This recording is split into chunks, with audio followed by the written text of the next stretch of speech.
Hello student, welcome to the class. Today we study about math exercise 11.3 question first part D. इसमें question first का जो D वाला part है आप इसका सॉल्यूशन देखिए। ये डी वाले पार्ट का फिगर दिया गया है। इसमें एक्स वाई जेड की वैल्यू क्या करना है, आपको फाइंड करना है। एक्स वाई जेड की वैल्यू फाइंड करने के लिए देखिए आप इसका सॉल्यूशन। इसमें देखिए we know that alternate angles are equal.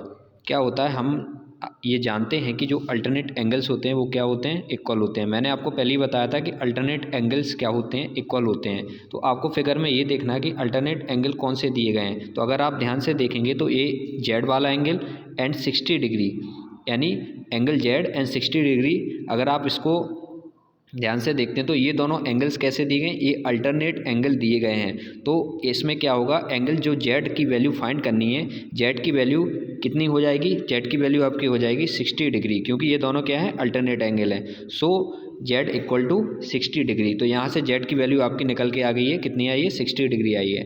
इसके बाद अगर आप देखेंगे तो ये जेड एंड वाई ये क्या है, एडजेसेंट एंगल है, एडजेसेंट एंगल है, यानी ये लीनियर पेयर पे एक ही लाइन पे दिए गए हैं दोनों एंगल। तो आपको पता है कि एडजेसेंट एंगल का जो होते हैं उनका जब सम किया जाता है तो सम उनका कितना होता है, सप्लीमेंट्री होता है। सप्लीमेंट्री का मीन्स होता है कि 180 डिग्री होता है। जब दोनों एंगल्स का सम किया जाएगा जो कि एडजेसेंट होंगे एंड लीनियर पेयर बनी लाइन पे होंगे, तो उनका अगर सम करेंगे तो आप कितना आएगा, उनका सम आएगा 180 डिग्री, यानी सप्लीमेंट्री आएगा। तो अगर आप angle by plus angle Z करते हैं या angle Z plus angle by करते हैं तो दोनों का सम कितना आएगा, 180 डिग्री आएगा। जेड की वैल्यू आपने पहले ही फाइंड कर ली है 60 डिग्री, तो 60 डिग्री प्लस एंगल बाई करना है आपको। तो 60 डिग्री में एंगल बाई को प्लस करना है, इससे क्या निकल के आएगा, एंगल बाई की वैल्यू निकल के आएगी। So angle Z plus angle Y equal to 180।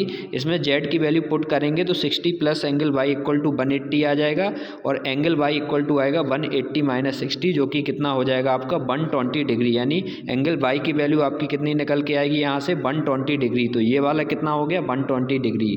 इसके बाद अब किसकी वैल्यू रह गई है, तो इसकी एक्स की वैल्यू आपको अब निकालना है। तो एक्स की वैल्यू अगर आप देखेंगे तो जैसा कि आपने अभी ये जेड की वैल्यू निकाली थी नीचे अल्टरनेट एंगल को लेकर, तो सेम आप इसमें भी निकालेंगे, यानी एंगल बाई और ये आपका एंगल जेड, ये क्या है, दोनों अल्टरनेट एंगल है। तो एंगल वाई और एंगल एक्स की वैल्यू दोनों की क्या होगी, सेम होगी। जो वाई की वैल्यू होगी वही एक्स की होगी, और जो एक्स की वैल्यू होगी वही किसकी होगी, आपकी वाई की वैल्यू होगी। वाई की वैल्यू आपने कितना निकाला है, 120 डिग्री निकाला है। तो इससे एक्स की वैल्यू भी कितनी हो जाएगी आपकी, 120 डिग्री ही हो जाएगी। यानी ये रहेंगी आपकी एक्स वाई जेड की वैल्यू। एक्स रहेगा आपका 120, वाई रहेगा 120 एंड जेड कितना रहेगा आपका 60 डिग्री रहेगा। तो ये था क्वेश्चन नंबर 1 का डी वाला पार्ट एक्सरसाइज 11.3 का। तो ये फर्स्ट के जितने भी पार्ट थे सारे कंप्लीट हो गए हैं। अब इनको आपको क्या करना है, कंप्लीटली विथ डायग्राम, यानी इसके जो फिगर हैं वो भी आपको बनाना है और फिगर के साथ ही सॉल्यूशन करना है। नोटबुक में आपको फिगर बनाने हैं इसके, तभी आपको इसके सॉल्यूशन करने हैं। तो आपके क्वेश्चन नंबर 8 तक कंप्लीट सॉल्यूशन हो चुका है। इनका पूरा सॉल्यूशन आपकी नोटबुक में होना चाहिए इनका।